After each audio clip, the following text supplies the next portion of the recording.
sometimes humanity turns blind to some of the very vivid realities, as you can imagine. Large number of human populations are without safe water source or adequate sanitation.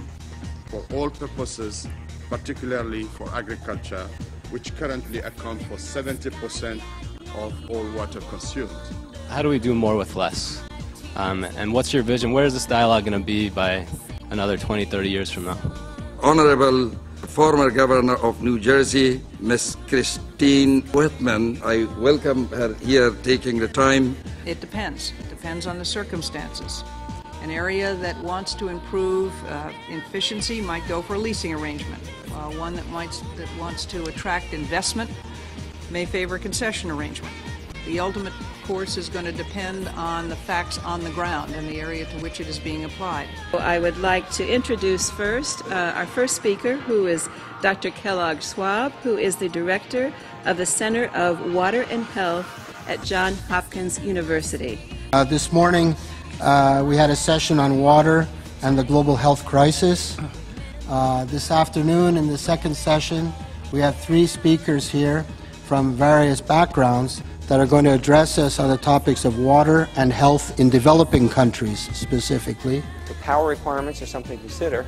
These technologies on this side can be individual home, but every day.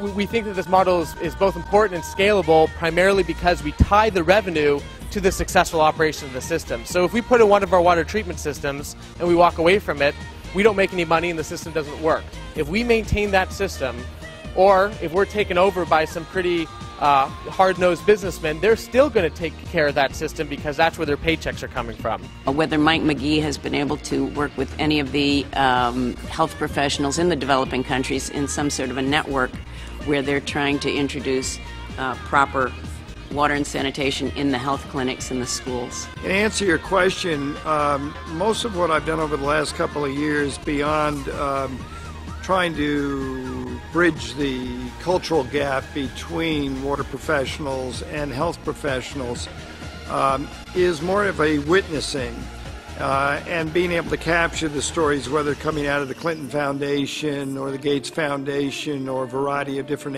NGOs, Rotary and others. When you look at these pictures, then you start realizing is you've got a handful, and people don't have shelter, people don't have food. So while they're scrambling for food, there's no physical bodies available to clean up these water ponds.